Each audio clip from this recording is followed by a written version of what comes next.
Comme dirait une certaine saga, une dragonne, on s'y attache.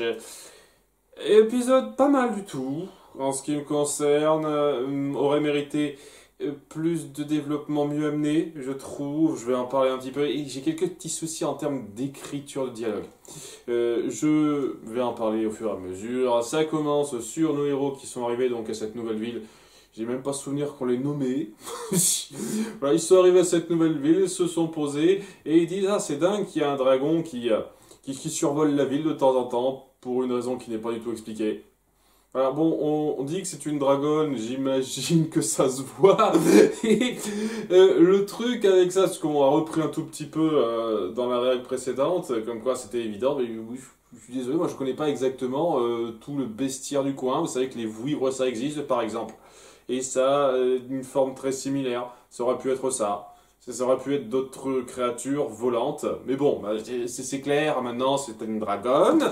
Ils le disent. Ils discutent un tout petit peu de la suite. Alors qu'il n'est pas encore sûr quel homme, mais il sent qu'il se rapproche un petit peu de quelque chose pour la maîtrise de la magie. Et il a quelques craintes concernant le passage à Xadia. There's a river of lava. One does not simply walk into Zadia.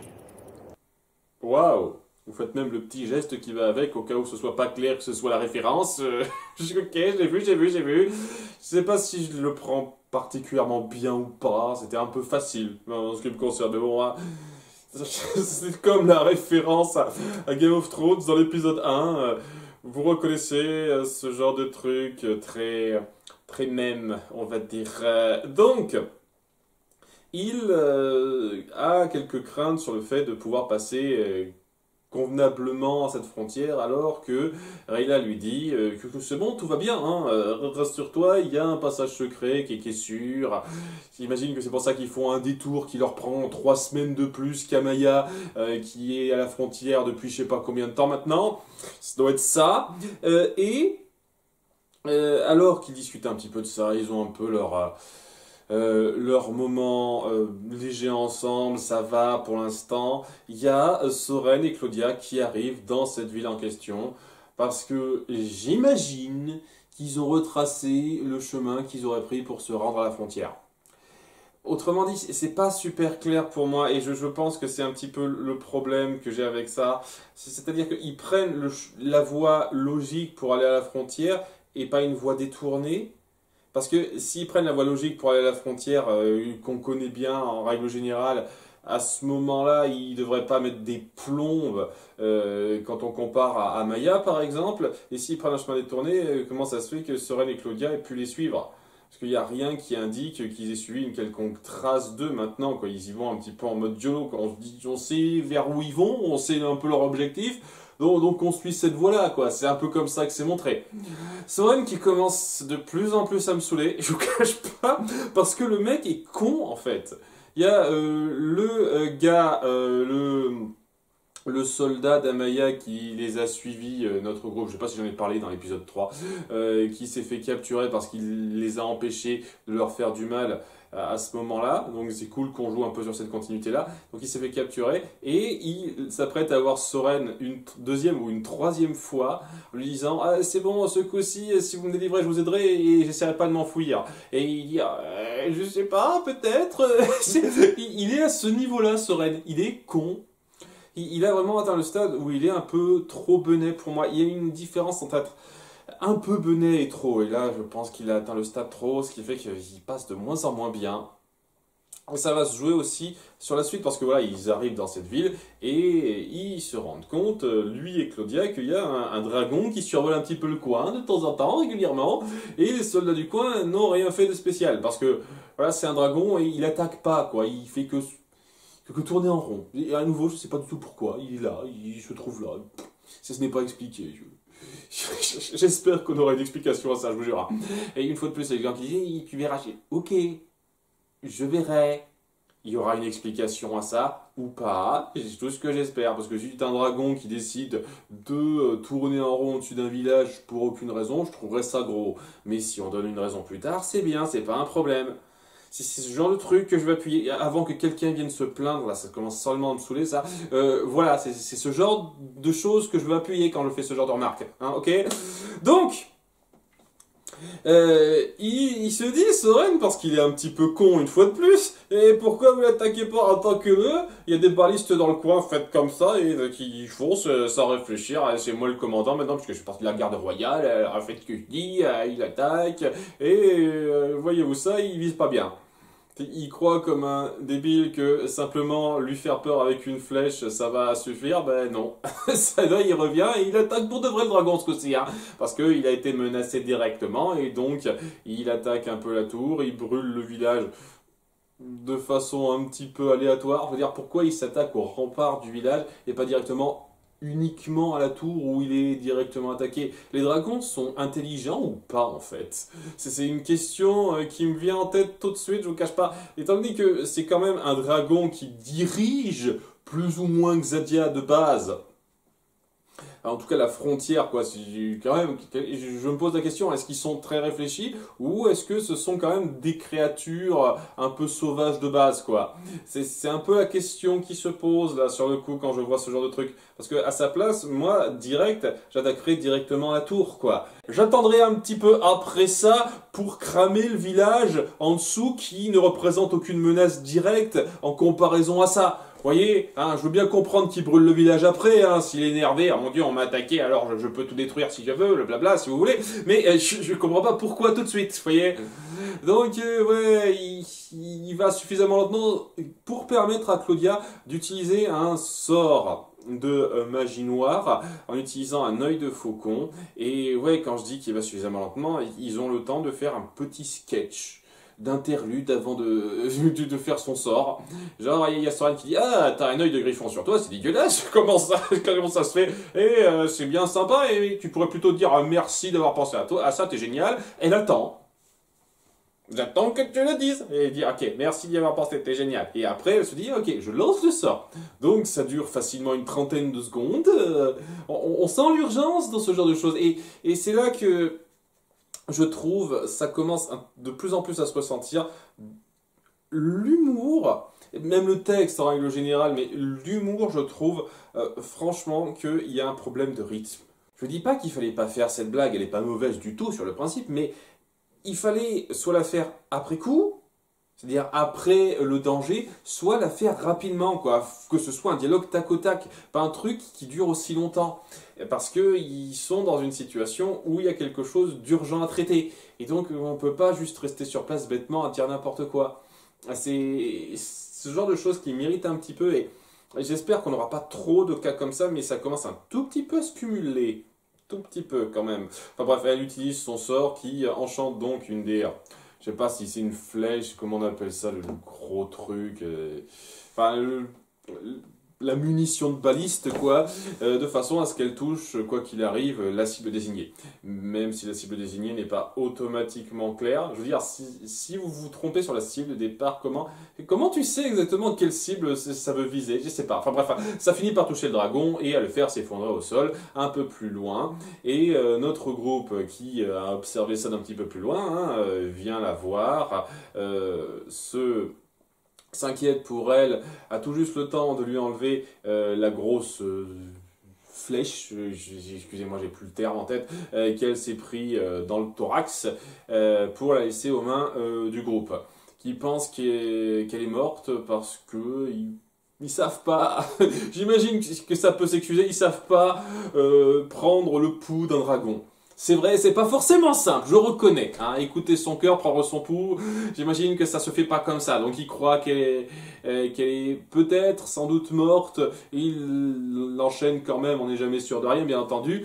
Et en laissant un peu faire ça, il y a Rayla qui a des regrets parce que elle veut faire en sorte que cette créature puisse se sauver. Il y a Rayla qui se sent mal pour cette créature et lorsque Calum lui dit que quand même elle a fait du mal à un village et elle dit ouais mais quelqu'un m'a appris qu'il fallait pas nourrir le cycle de la violence et Calum dit attends qui t'a dit ça toi ah oui plus ou moins comme ça que ça se passe et ça aussi ça fait partie des problèmes d'écriture que j'ai ça aurait été fort, sincèrement. Au moment où elle l'a évoqué, moi j'ai trouvé ça super joli, parce que c'était balancé un peu vite comme ça dans l'épisode 2.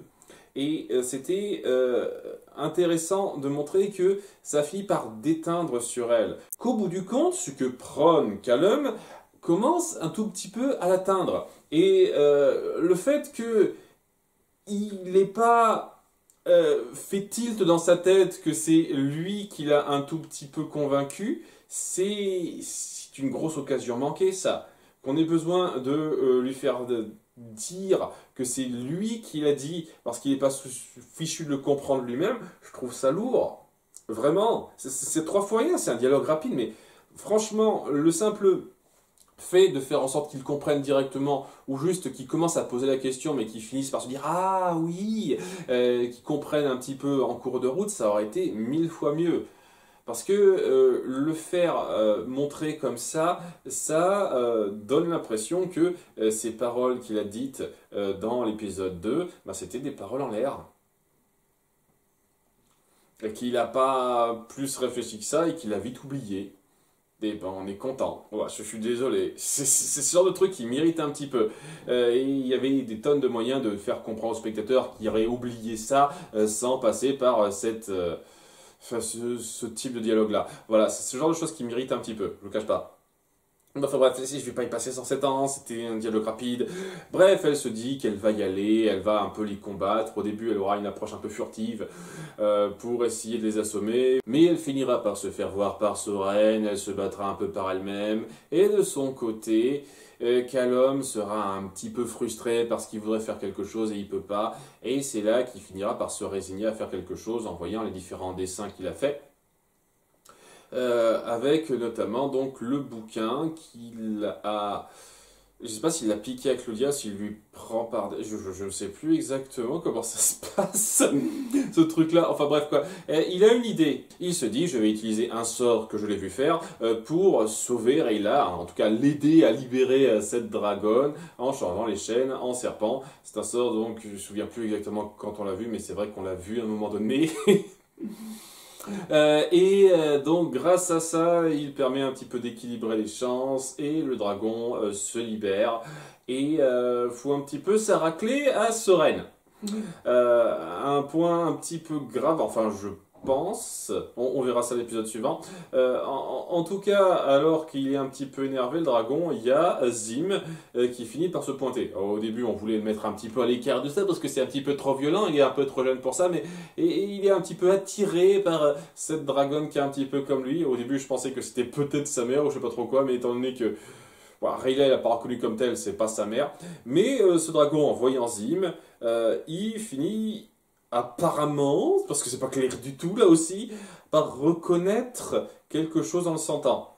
Est-ce qu'il a reconnu ce dragon que c'était le fils du roi des dragons ou pas? Parce que bon, dans un sens, il aurait l'odeur du roi des dragons, de ce fait, ce serait quelque chose d'un peu important. Donc c'est pour ça qu'il s'envolerait très vite pour aller peut-être prévenir les siens à un certain degré. Je pense que c'est ça. Mais c'est juste une question qui me vient comme ça. S'il a reconnu le prince des dragons à son odeur, pourquoi il s'est pas dit, tiens, et si je le mettais sur mon dos pour l'emmener? J'en sais rien, ça irait très vite à cet égard-là, hein, si on partait là-dessus. J'attends pas à ce qu'il emmène les 3 autres avec lui, mais ce sera un bon point. Mais non, il se barre juste comme ça, il les laisse tout seul, et c'est pour ça que j'ai quand même j'ai pas mal de questions qui restent posées, hein, et j'ose espérer que la suite de l'histoire, ne me répondez pas en commentaire s'il vous plaît, saura bien y répondre. En tout cas, il y a le petit problème de Soren qui a été un petit peu fracassé contre un rocher et à cause de ça, il est un petit peu désossé, on va dire. il sent plus ses jambes, il sent plus son corps, il peut plus bouger du tout. Et donc Claudia considère comme priorité le fait de s'occuper de lui plutôt que de capturer les autres, ce qui va déjà directement à l'encontre de ce que son père voulait. C'est intéressant, quoi. Faut mettre l'œuf de dragon, maintenant le dragonneau en priorité avant Soren, mais non, elle préfère mettre Soren en priorité. Elle obéit pas directement, contrairement à Soren, et donc c'est un peu joli sur le principe, ce qui permet à nos héros de s'échapper et de poursuivre l'aventure. Alors, petite remarque rapide que j'ai oublié de faire. J'ose espérer que, avant de se jeter dans la gueule du loup pour essayer de libérer un dragon qui t'a risqué ta vie, Rayla, tu as pensé à indiquer le chemin clair à prendre pour emprunter le passage secret vers Xadia. J'espère que tu l'as fait, hein, ce n'est pas clair, mais si on apprend dans un épisode futur que ni Callum ni Ezran ne connaissent le chemin que tu connais pour rentrer, eh ben c'était complètement con. Voilà, hein, je garde ça pour la suite. Peut-être qu'il n'y aura rien qui indiquera le problème, et à ce moment-là, j'aurai pas de problème, mais peut-être que si, donc je garde ça dans un coin de ma tête. Donc, du côté de Viren, très rapidement, puisqu'on a terminé l'intrigue principale, eh ben, il est un petit peu déprimé d'avoir raté son coup dans le double épisode précédent. Il y a la chef du conseil qui a enfin remarqué ce qui mijotait. Elle a mis le temps. Il y a une missive qui lui est arrivée de je sais pas qui, je sais pas comment, je sais pas quand. Et ah, vous avez fait ça, c'était pas bien là. Vous êtes rallié du conseil, monsieur. Et il s'en fout un peu, il est déprimé. Ah, j'ai fait tout ça pour rien. Et je rappelle une fois de plus que de base, il a les soldats dans sa poche, quoi. En tout cas, une grosse partie de la garde dans sa poche. Donc, je pense sincèrement que avec ce que vous avez montré, il pourrait sans problème faire enfermer tous les autres membres du conseil et diriger comme il l'entend, hein. Je sais pas, hein, vu comment c'est montré pour l'instant, c'est un peu l'impression que ça donne. Mais bon, peut-être qu'on donnera plus de clarté à ça plus tard. Peut-être qu'il dirige seulement une moitié de la garde et l'autre moitié est un petit peu trop importante. Il peut pas juste faire son putsch comme ça. Peut-être, je sais pas. Ça manque de clarté encore, ça. En tout cas, il s'en fout pour l'instant, il est déprimé, son plan n'a pas marché, et il considère que il est suffisamment au pied du mur pour partir sur l'option que lui a donnée le mec du miroir.